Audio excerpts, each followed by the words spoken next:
Okay, he would juice on the ball irregardless. Yeah. So it's a juicy ball. It's wet. And he's focused, though. It's wet. So the you only have a focused Brundle fly with a juicy ball. What's the three throw average? Well, because we know that he can stick to any surface, I think that might negate the vomit drop. And if any acid from the queen gets on the ball, forget about it. Ball's over. Dog soldier saliva, that might irritate him a bit. But then he would probably just vomit on the dog soldier. And ghost juice? Well, he said that he was never really an athletic guy, but he's excellent at fingering piano. Yeah. So let's see. Shaq's a Hall of Famer. He shot like 60%. I'm going to say 65. Oh, yeah. That's not bad. You're going to want to follow him, though, coming in. You got to. You got to be careful. I would just hack everybody before they got up to the thing, so I didn't have to deal with the queen alien. This is the problem. Once the ball is fed to the queen alien at the post, you have to hope that your troll is ready. But then again, your troll is always hunched over, trying to get in the game. And 200-foot trolls are not fast. No. This is going to be the problem. I say your troll fouls out due to a lot of charges, quite frankly. There's going to be a lot of offensive fouls because his hand is too big to dribble the ball, first of all, so he's going to destroy the ball. Mm-hmm. I gave myself a lot of problems with this troll. The queen is just going to slash at his Achilles tendon, and now your troll can't walk, and he's out for the season. Okay, and then Brundlefly is going to vomit drop on him as soon as he falls down. I think the troll would wear some I think it would wear some Queen Alien proof sneakers made by Elon Musk. Or the Marberries? Yeah. Because they're fucking... I need 7,000 Marberries put into one shoe. Oh, man, I love it. So you got the Brundlefly. All right, so my shooting guard is Ginger Fitzgerald from Ginger Snaps. Because, so Teen Wolf, right? You had a werewolf basketball player. So I wanted to have one of those, but I didn't want to go with Teen Wolf. I loved your pick, by the way. But I also wanted to mess, so Ginger from Ginger Snaps. It's okay. Have you seen Ginger Snaps? I am not familiar with Ginger Snaps. Break it down. It's a Canadian werewolf film. And so it's about these two sisters who come down with the, lycanthropy. Lycanthropy, that's it. And lycanthropy. She's just, they learn to embrace themselves and blah, blah, blah, blah, blah, but they can be werewolves. So I needed a werewolf. I wanted to mix it up a little bit. I wanted to get some different faces on the team. So I figured Ginger in werewolf form as the shooting guard. Okay. I'm reading about this right now. Because she's about 5'9", maybe 5'10", smaller, Nate Robinson-esque. But, I mean, a werewolf would just be fat, and she's fast, and they can jump. I mean, they got ups. 100%. So I just think having Ginger Fitzgerald, the werewolf, on my team would be good. And I had, you got to make a callback to Teen Wolf. So you have it, I have it, but I just kind of went with a fun little Canadian werewolf film. There's a lot of mention of weird sex in this movie. So it seems like Ginger might be a little bit frisky with the dog soldier, if you know what I mean. So that could be another technical foul for, shall we say, wardrobe malfunction. The game might have to be interrupted a few times. It's not baseball. There is a time on the clock, so... I'm thinking she's going to be a werewolf, though, so I guess we can prevent that. Well, we'll just put a jersey on. Put a jersey on her, yeah. Yeah. I mean, it works. Yeah. I mean, it works in the WNBA. You don't really have too many of those. That's right. That's right. I think what we would have to do is get one of those collars that, when you get a certain distance from something, it gives you a shock. So anytime they get too close to each other, and they'll back off. I think that'll work. Yeah, I mean, I just think I want to have a werewolf point guard because of Michael J. Fox from Teen Wolf. He also plays basketball in The Frighteners too. This is a point guard or a shooting guard? Oh, shooting guard. My apologies. Oh, so okay. No worries. Yeah, this werewolf is not calling the shots. Okay. Yeah, it's just more of a speed, get up the court. It's not the one planning everything out on the way up. I agree with you, man. I was thinking of putting American Werewolf in London at my two guard. American Werewolf in London, it was not a thinker. No. Not a thinker. Once he turned into that dog, the only thing that kind of made him hesitate was when the British nurse, a.k.a. Jenny Allgutter, David, it's me. He kind of paused for a minute before he was about to tear her throat out. Mm-hmm. Like, that movie did not end well. No. So, yeah. And, you got to promote Ginger Snaps. It's a popular cult classic, so I figured I'd add that. I'm going to get on it. Thank you for that. It seems good. I just read about it. Looks it's really popular, man. Cult classic. People dig it. I'm into it. Thank you. You're welcome. Yeah. All right, who's your point guard? Okay. And then finally, the point guard. right? When we consider the point guard has to be fast, but also visually acute, smart, able to analyze, do things quickly, able to make plans, able to make moves. And 21st century point guard has to be big. You know, Ben Simmons is 6'10", for Christ's sake, and he's a point guard. Yeah, it's ridiculous. Yeah, the new NBA is now just creative players in real life. Kristaps Porzingis is 7'3". I saw the guy do a crossover spin move when he was on the Knicks into a dunk. It was the craziest thing I've ever seen. And then, of course, the Knicks traded him because that's the real nightmare in life. He's now on Dallas, averaging like 20 and 9, shooting 40% from the three-point line. He's 7'3". Anyway, I'm sorry. That's my Knicks nightmare. Anyway. And he's got that one guy with him, too. I forget his name. Luka Doncic, 6'7". 6'7", Magic Johnson. Just absurd. Step back three. It's nuts. Now I'm having Knicks nightmares. You see? It is a horror podcast. It is a horror podcast. So, all of that being said, like Bob Cousy, smart, good defender. Gary Payton, smart, good defender. Luka Doncic, big, smart, good defender. The 30 Days a Night Vampire. They make plans, they're fast, and they are smart. So you're taking Marlowe? Yes. Whoa, what's your number, 30? The number is going to be 0 for Type O blood. 30 days. I knew you were going with vampires. When I heard good vision, I was like, well, vampires have great vision. There it is. You see, this is why we get along. You know what time it is, man. That vampire wasn't even Marlowe. That chased the truck down and then lifted it up. Those things were powerful. And I don't see Marlowe taking any crap from Brightburn, werewolves, xenomorphs. None. Be a good Everything leader. Is beneath. Right? Yeah. Oh, man. Yeah. That's the key. That's the key. The point guard has got to be the head of the snake. And Marlowe is the tough leader that's going to take this team to the Eastern Conference Finals and beyond. Ladies and gentlemen, the unexpected assault from New Jersey.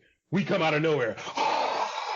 And traps. They plan traps. They set up different angles. They made a plan to murder a town full of people and then disappear into the night. And they would have gotten away with it, too, if it weren't for stupid Josh Hartnett. I don't think he would be worried about Samara either. Marlowe. No. Well, again, it's Samara's doctor. Yeah. But he's bringing Samara with him, it seems like, to all these games. He's got to. Because that's, it's like The Undertaker and Paul Bearer. You know what I'm saying? That's how it works. Oh. My Undertaker! Wait, could you get Samara to watch tape on opposing teams? Oh. Hey, the problem being she would inject herself into the tape. So now every time we watch film from another team, you get the phone ring, 7 days. You're like, come on, Samara! Really? Again? Now I gotta go kill another person by giving them this tape. Are you kidding me? It's the 21st century. Who the hell has a VCR anyway? Can we do better, please? Unbelievable. I got to go to the one blockbuster in the world. They just turned it into an Airbnb. Now you're telling me I got to go and hook up 2 VCRs to make tapes just to satisfy your crazy ass? Jesus Christ. Samara. I love this guy. Who's yelling at Samara? Who is this guy? Is this the assistant coach? Like, who is this? If it's the assistant coach, ooh, that's a good one. Who would the assistant coach be on this team? Who would be ballsy enough to yell at Samara? Oh, man. Let's see. In the pantheon of these films, has to be very mouthy, angry. Maybe Freddy Krueger? Or Mitch Pileggi from Shocker. Yeah. He was magical, and he would talk crap to anybody. What about that crazy dad from People Under the Stairs? Nice. That's a good call. Because that actor, I could see him yelling at Samara. Or creepy old dude from Poltergeist. Oh, yeah. The preacher. Whoa. Maybe he wouldn't use the harsh language, but he absolutely yelled at people, and then turned freakish monster when he did. All right, so we could. This assistant coach who could yell at her. It works. Yeah, okay. All right, so I'm setting myself up here. This might not work, but I'm going number 1 on the jersey, number 1, and it's Aaron from Your Next, played by Sharni Vinson. Because you have this entire family planning on murdering their entire family, and she just sees through all of it, sets traps, plans ahead, kills people with blenders. She just sees everything that's going on in this thing, and she was a survivalist, and no one knew it. So they just thought that she never told her boyfriend that she grew up on a survivalist area, so she could take care of herself. So when all the attacks start happening, she's just whatever. She sets a fake trap, and someone sees it, and they're like, "Oh, I'm not going to that." And then they step on a real trap after that. And that's a point guard move. And so her vision of the situation and the way that she survived, and she figured it out. She figured out who was bad, who was good. She just steamrolled. It's a movie where you feel bad for the killers towards the end because she is just lighting them all up. And she gets stabbed in the leg, she gets hurt, and she just keeps killing people. So it doesn't matter. So she's a human, but she's on this team still. But I just think if you're a human and you're unexpected, you don't see it, and you can see everything, that's a really good point guard. So I think Erin could run the floor. I think she could have a good plan. I could see, the Candyman would respect her. I don't think the Candyman, he wouldn't even try to be like, "You're the one." He's like, "I like you." Like, he wouldn't. Yeah. That's their teammates. Like, they're a team. Yeah. I think the Jotun would, like, she's cool. Bartlett would, I think Bartlett would respect her. Be like, "Man, I like you. I'm crazy, but I like you." So, and then I think her and Ginger would work well together running up the floor. You got the werewolf and her kind of protecting her. You got a werewolf getting your back. So yeah, just seeing the floor, making the plays. So my point guard is Erin from Your Next. I definitely think that works because as the human, there's a reason why before Scottie Pippen got there, it was just Michael Jordan and a bunch of thugs, man, because they would just get all the rebounds. And Charles Oakley, his specific job was to punch people in the face when they got a little too physical with Michael Jordan. So there's definite good draft sensibility behind it. I like the logic there. It makes a lot of sense. And if this woman is just a normal human getting stabbed in the leg, like, whatever, I'm going to kill you with a blender. Yeah, she belongs at the point. It felt good. I kind of said, I want her, because no one saw it coming. She saw through all of it. And I'm telling you, man, you feel bad for everybody. It's just like all these wolf mask people that acting all tough. Like, she's going to get you. So, I mean, listen, Brightburn all these things could destroy her. But I see them all sort of respecting her, your opposing teams. Like, Queen Alien would be like, "Oh man, Erin's crushing it. I respect this." The Dog Soldier werewolves would, they live out in the woods. She lived out in the woods. Yeah, but the problem is, Brightburn has a problem with strong females. Yes, he does. And with women who reject him.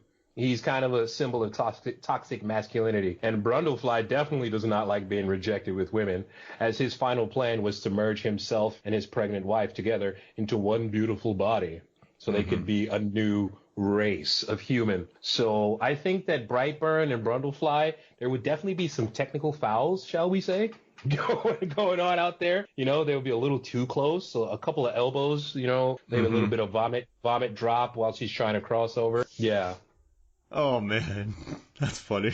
And also, Shirley Vincent was in a Step Up movie, too, so she could pull some spin moves out, too, while going up the court. She can boogie? Yeah. She can boogie. She's got a little backflip in her. And was a surfer, so in a movie, so that's good balance. Okay, so she's definitely got some abs. So I think you'd have to have... So I don't think Candyman would be my goon on my team. It would be Johnny Bartlett. Yeah, definitely. I think opposing teams, knowing that you have a ghost that is a murderer, that is the enforcer. So if anybody messes with Erin, they're gonna catch it, man. Again, he's intangible. You cannot stop him. There are no Ghostbusters in our universe, and even the Frighteners weren't good at doing frightening. Yeah, like they were a hoax. That's the whole thing. Hey, can I tell you a couple of the people that I have on my bench? Okay, give me the bench. Okay. So I have Simon from Session 9. Oh, no! Because Simon from Session 9 just preys on the weak. So it would see who on your basketball team is weak, and it would just mess with all their heads. And Simon gets in all of their heads, actually, and messes with them in various ways. But it gets into... Well, man, what's his name? We just did an episode about it, too. But he gets into the weakest guy's brain and has him commit murders.